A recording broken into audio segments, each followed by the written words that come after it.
Hello, citizens of the world. We are anonymous.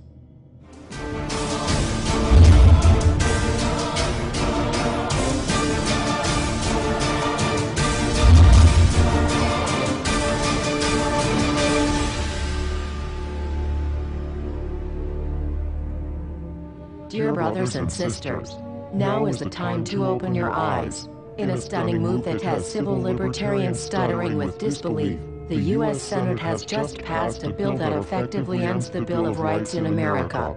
The National Defense Authorization Act is being called the most traitorous act ever witnessed in the Senate, and the language of the bill is cleverly designed to make you think it doesn't apply to Americans. But toward the end of the bill, it essentially says it can apply to Americans if we want it to. Bill summary and status. 112th Congress, 2011 to 2012, S. 1867. Latest title, National Defense Authorization Act 4.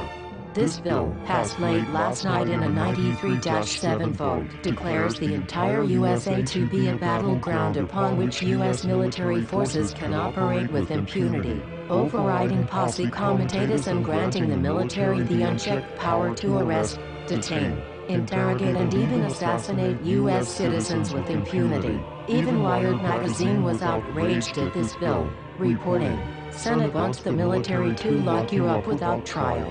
The detention mandate to use indefinite military detention in terrorism cases isn't limited to foreigners. It's confusing, because two different sections of the bill seem to contradict each other.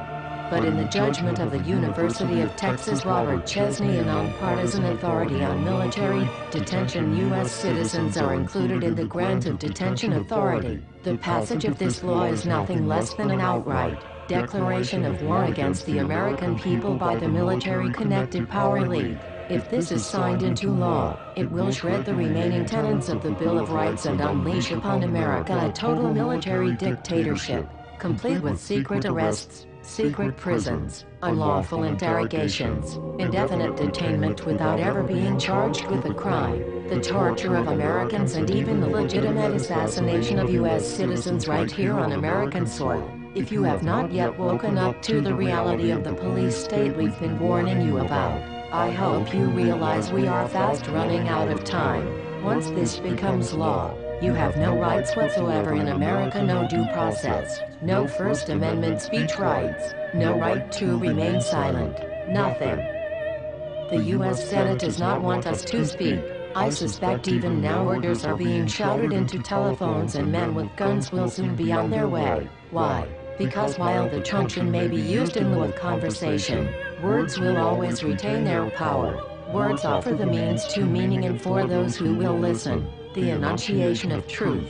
And the truth is, there is something terribly wrong with this country, isn't there? Cruelty and injustice, intolerance and oppression, and where once you had the freedom to object, to think and speak as you saw fit, you now have censors and systems of surveillance coercing your conformity and soliciting your submission.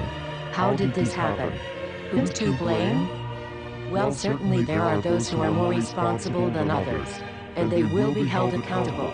But again, truth be told, if you're looking for the guilty, you need only look into a mirror. I know why you did it. I know you were afraid. Who wouldn't be?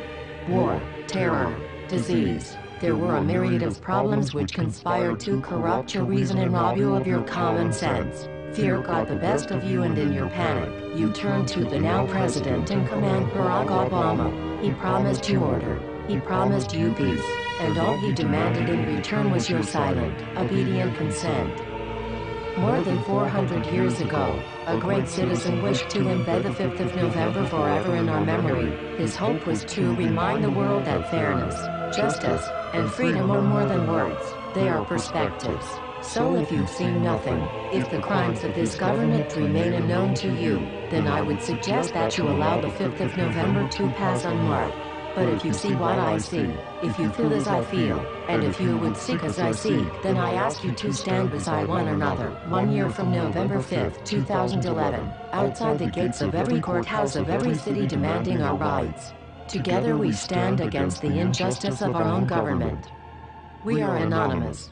We are legion. United as one. divided by 0. We do not forgive censorship. We do not forget oppression. U.S. Senate. Expect us.